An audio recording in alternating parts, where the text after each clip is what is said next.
What's up, everybody? Welcome back to Market Insights with Linux, and welcome to this new video this Monday, start of a new week. Hope you all had a great weekend, and hope you're all well. I want to wish you all a great week in advance. So far, the markets have been pretty good. I mean, as you can see, we opened pre-market a little bit lower with the S&P 500, perhaps after the credit downscaling over the course of the weekend. It could be anything, right? I mean, in general, the S&P 500, which is well the best gauge for the market, has been incredibly strong.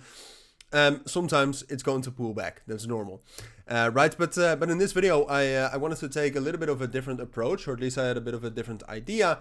There's not too much going on today. I mean, look, I can always talk about something, but the bond yields are down. Volatility index opened higher, but it's also decreasing. So it's just not that interesting. There's also no major earnings this week, for example.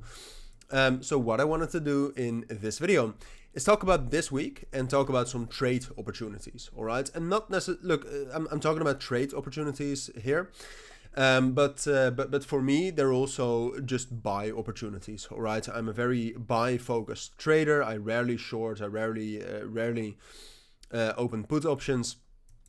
So for me, it's about buying. And there's a couple of things that I'm interested in for this week. So that's what I wanted to talk about. And first of all, we have to talk about the S&P 500. Now, with the S&P 500, I haven't traded this actively in a while, just to be fair. However, I am buying S&P 500 stock ETFs every month. Not as much anymore as I used to. I'm trying to get a little bit more diversified over the entire world instead of just the S&P 500, but it's still great. And one of the best opportunities I see with the S&P 500, and I do want to be clear, look, I don't necessarily expect these entries or these setups to be hit, all right? Because the level where I'm looking at with the S&P 500 is this area right here between 5,700 and 5,750. There, I would buy the S&P 500. And I do want to stress that in no shape or form this is financial advice, but I'm telling you what I will do, right? And you can count on that. But with the S&P 500, I mean, look, right now we're very strong, so I don't necessarily expect us to drop down into that. But ultimately, we are definitely still in an uptrend. And one of the strongest levels we managed to reclaim above is that level right here around 5,700, 5,750. And then what you can see right now is that we've added more confluences with the 30-day rolling VWAP, the 200 EMA, and a fair value gap, aka an imbalance there. All right, and maybe if we're lucky, we also get the 7-day rolling VWAP there. But that is my first trade, right? If we drop down into that, I will DCA, in this case, more into the S&P 500, into my stock portfolio. Now, the other two are a little bit more risky, but also a little bit more interesting. First of all, we don't have a lot of news this week normally, but right now there obviously are a lot of geopolitical tensions, all right? So that's why we're looking at gold. Gold broke down last week, Wednesday.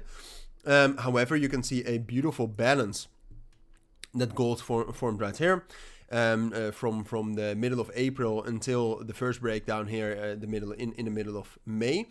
And if we actually do see some sort of escalation again somewhere in the world, all right, so it could be one of the many conflicts going on right now, I think a reclaim back into that range looks amazing. We've left a major imbalance here towards 3,300 as well. And in general, getting back into that balance would suggest a target of this level right here at 3,400 and 3,380. Right, so then the main level I'm looking at right now is the value area low, but it's and that is around 3,260. But basically, the entire level that I'm looking at is between 3,260 and 3,250. Get a break above that level with volume, and I will buy gold. All right, especially look, I would prefer if it also comes with some fundamentals.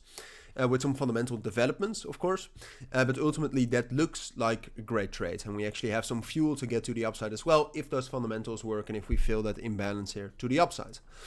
Now, lastly, it's a fan favorite, Tesla. All right, Tesla. I've spoken about this before when we broke out earlier last week. But you can see on the higher time frames that Tesla, very similar to the S&P 500 by the way, but Tesla broke above a major key level right here around $300, psychological level as well. But what you can see right here, just to get to the end of the video, is that level between 300 and 290. Not only do we have some gaps there that we have to fill, but outside of that, like I said, on the higher time frames, it's a very strong demand level, and it's also in this case supported by the 382 fib, by the 200 EMA, by the 0.5 fib, and by the 7-day rolling VWAP, all right, which makes it a high confluence level. I think the fundamentals with better ties, at least between China and the US, also help Tesla with finding support there. So if we get a move into that area, I will buy Tesla. And those are the three main setups I'm looking at for this week.